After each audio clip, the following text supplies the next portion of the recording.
Jyoti is there from USA, and she's saying, Dear Acharya Pranam, verse 505 of Vivekachudamani says, if the shadow of a man is touched by heat or cold, good or evil, it does not in the least affect the man who is other than his shadow. Dear Acharya, I understand very well when I read the scriptures and while listening to you that I am not the shadow. I miss and forget this understanding in my daily living. What should I do, Acharya? Please help me understand. Thank you very much, Jyoti. Jyoti, why do you act contrary to your own understanding? You are saying that Adi Shankaracharya has told you that you are just the shadow. And now you are saying that you miss and forget the understanding. Does a shadow ever miss anything or forget anything? What is the job of the shadow? The job of the shadow is to shadow. The shadow is not supposed to do anything. The shadow is just supposed to shadow. And what does the word shadow mean? Shadow means follow. When you say you are shadowing somebody, that means you are following him. You are just supposed to follow. And here you are asking, what should I do? Has a shadow ever asked this question?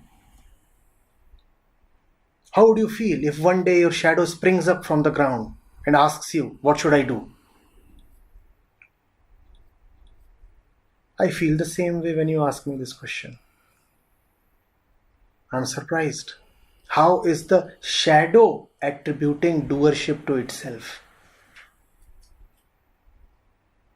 Why is the shadow determined to take on the role of an active agency? Shadows don't talk. Shadows don't do.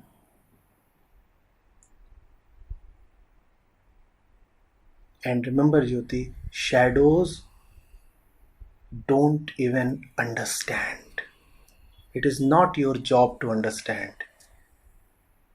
Then how can it be your job to remember the understanding? And here you are saying, I miss and forget this understanding in my daily living. If you feel that you are the one who misses, if you are feeling that you are the one who understands, then you are not taking yourself as a shadow. Then you are taking yourself as the active doer. And the active doer is just one. You are trying to act like that one. That is not good. Not good at all. The job of man is to just shadow. It is not given to man to do, decide, or understand. Real doing happens in your absence. Real understanding happens in your absence. You're not supposed to remember anything. I repeat, you are not even supposed to understand anything. Relieve yourself of all burdens. You're not obliged to act or even know.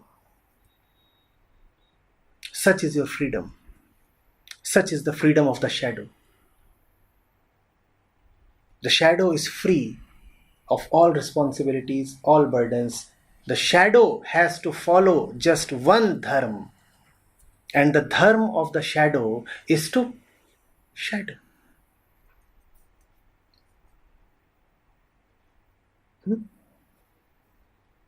That is also what is called as discipleship.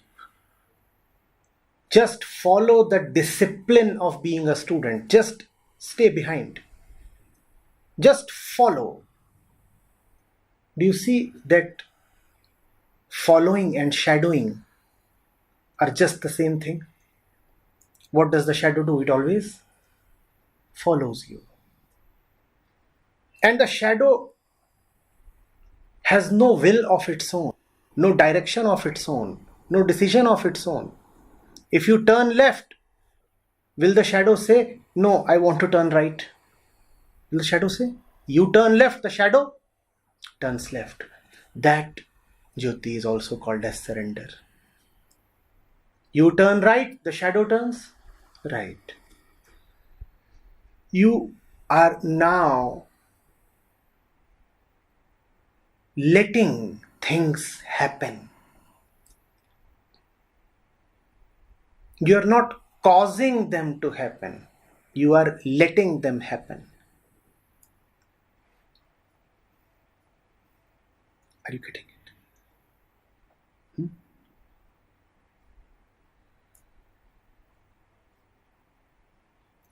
Getting it? So, when the active internal agency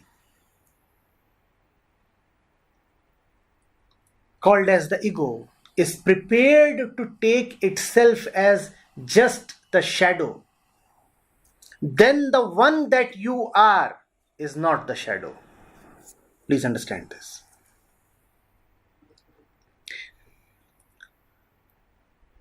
There is the Atma, and then there is you, Jyoti. Atma has no name. Ego has a name, and we will call the ego as Jyoti. So there is Atma and there is Jyoti. Jyoti tries hard to act like Atma. Jyoti tries hard to take the place of, and this she doesn't want to do by merging into the Atma. Jyoti wants to remain Jyoti and yet be one with the Atma, even supplant the Atma. Adi Shankaracharya is telling Jyoti, Jyoti, let Jyoti be the shadow. When Jyoti is the shadow, and when Jyoti realizes that she is only and she must only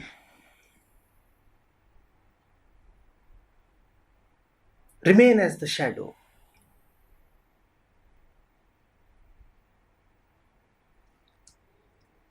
then Jyoti does not try to act as the doer. Then the real one, who is so purely Jyoti that he can't even be called as Jyoti, acts and nobody else acts. Ordinarily, in the usual run of the day, Jyoti acts, Jyoti decides, Jyoti understands, Jyoti remembers. And all of that is no good. Adi Shankaracharya is requesting Jyoti, reminding Jyoti to give up that which he is not entitled to have or handle.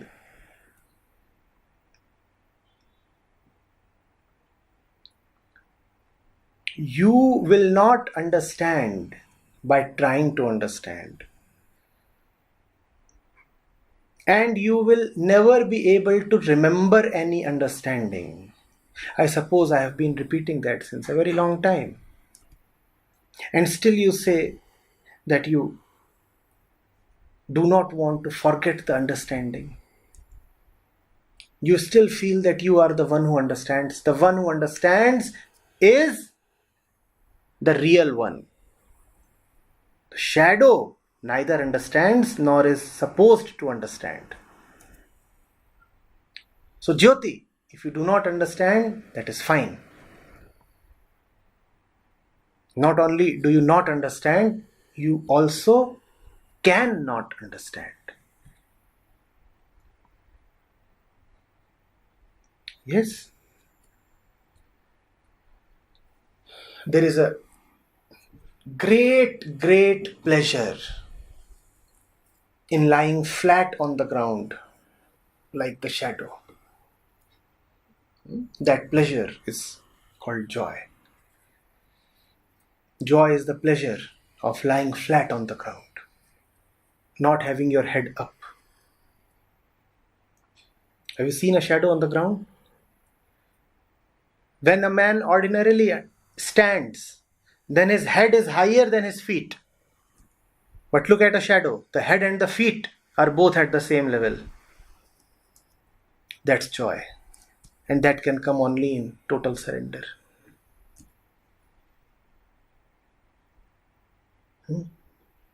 No burden now. The head and the feet are one. And I don't mind where the master goes.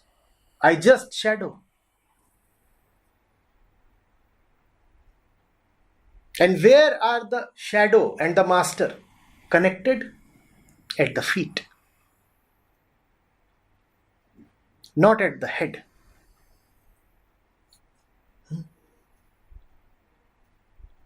That's the task of Jyoti, to be connected to Atma, the Master, at the Master's feet.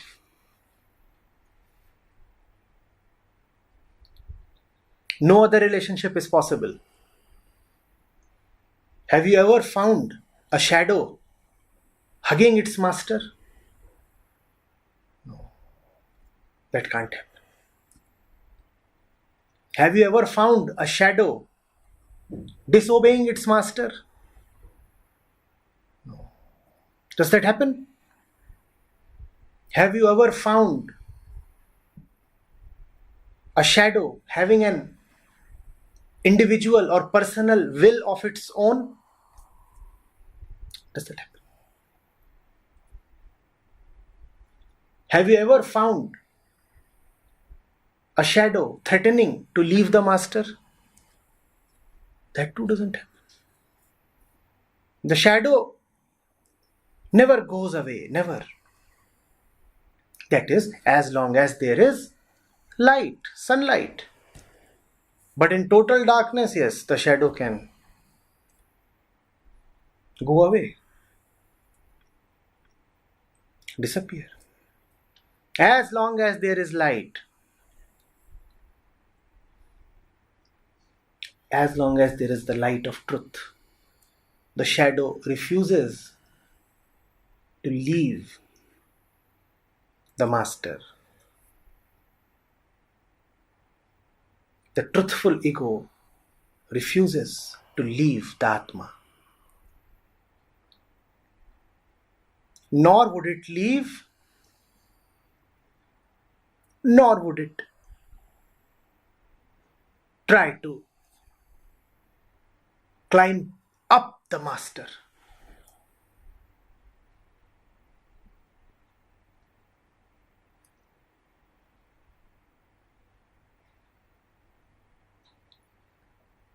It stays connected. It stays there. And it stays at the feet. I will not go away, nor would I forget my real position and try to act too high.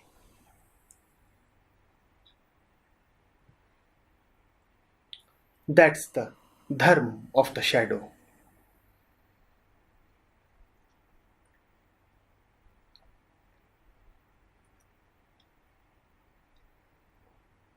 Man must remember that his job is to just shadow.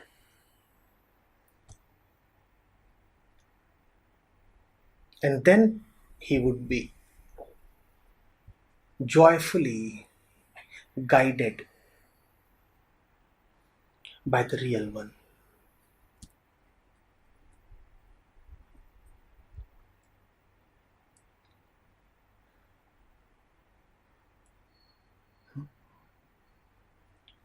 You must be wondering, Because Adi Shankaracharya seems to be telling you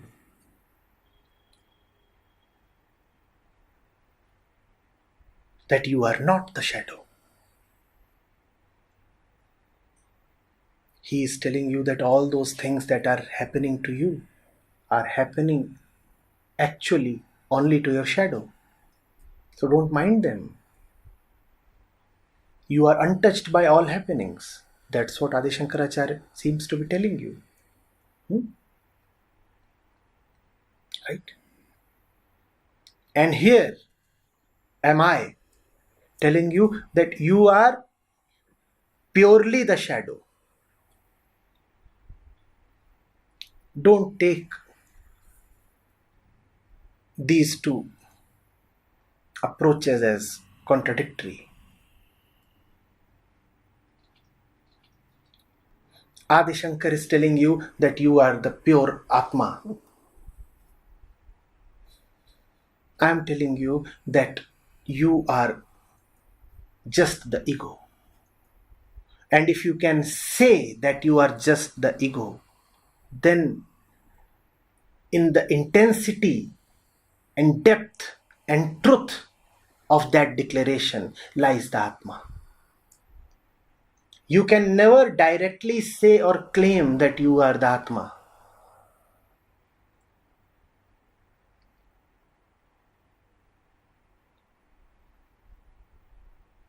Atma is light.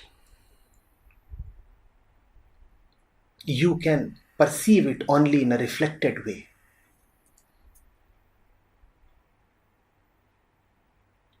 So when you truthfully declare that you are just the shadow, the ego, in that declaration lies the truth. On the contrary, if you try to declare that you are the Atma, then in that declaration lies the ego. It's strange. When you say that you are the ego, then in your saying lies the truth. But when you swell up and say that you are the Atma, the truth, then it is nothing but the ego talking. Unfortunately, spirituality for long has been a victim of ego masquerading as Atma. Therefore, I greatly desist from telling you that you are Brahm or Atma or truth. I rather want you to acknowledge that you are continuously functioning as the ego. And I see nothing wrong with the ego. It's just that the ego should be a servant ego. The ego should be a shadow ego. The ego should be a well-directed ego. Because the ego alone is the doer. The material doer is the ego. The servant doer is the ego. The Atma is the master. The master orders the servant to do stuff. In this world, anything and everything that is done only by the ego. The greatest of works have been done by the ego, and the most debauched of crimes have been committed by the ego.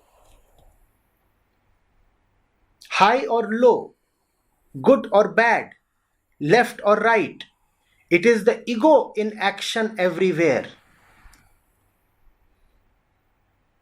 Without ego, there is no action. It's just that the ego should not feel like an actor. The ego, as I said, must be a servant ego. The ego must say, though I seem to be doing, the real doer is my master. That should be the ego's humility. Remember, though I seem to be doing, the real doer is my master. And that would not be wrong. If a shadow seems to be running, who is actually running? The master is running, or is the shadow running? If a shadow appears to be climbing steps or stairs, who is actually climbing? The master is climbing.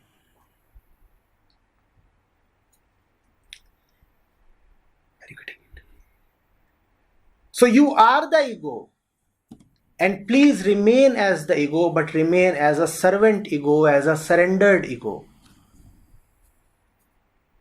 As long as there is the body, there would remain ego. Because till there is the body, you will differentiate between your hand and the table. The moment there is this differentiation, there is the ego. The moment there is a differentiation between oneself and the world, there is ego. Ego means I. And I exists only in context of the world. The moment you say this is me and this is the cup, it's the ego talking. So you can never say I am the pure Atma. You will have to honestly accept that you are the ego. Man does not have a choice in choosing between ego and Atma. Man is the ego. If he says I am the Atma, then he is lying. But man does have a choice in choosing between a stubborn ego and a servant ego. That's where your real choice lies. Are you getting it? The true man is not the one who keeps saying I am Atman. The true man who is the one who keeps saying I am the servant ego. If someone says I am the Atman, then he is more false than false.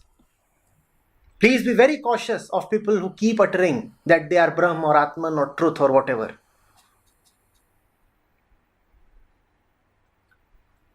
You are born as an ego. You may even say you are condemned to live as ego. What is the best that then you can be?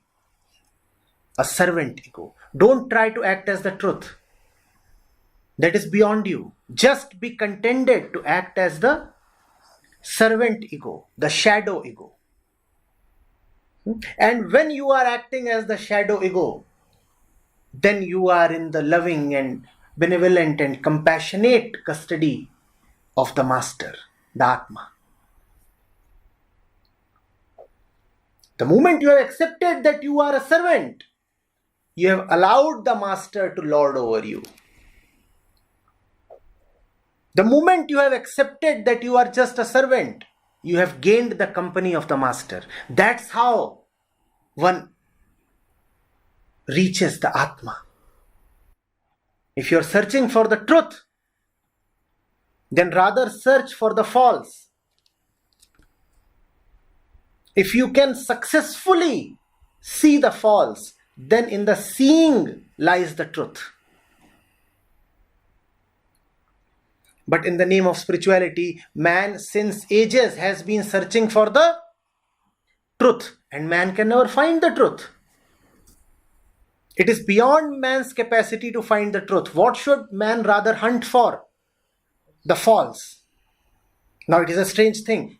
The lives of people are full of falsehood, and they cannot see even that which is immediate and false. But what do they claim? We are searching for the truth, and we are going to India, to the hills, to Himalayas, to Rishikesh, to the great places, north, south, everywhere, looking for the truth. You can't even see the false. How will you find the truth? First of all, please see the false as false.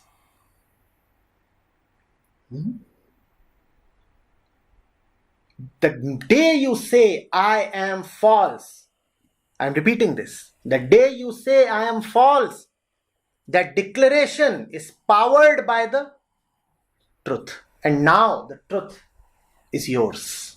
Rather, now you belong to the truth. Now you have surrendered yourself to the truth. So Jyoti, please, just remain as the shadow.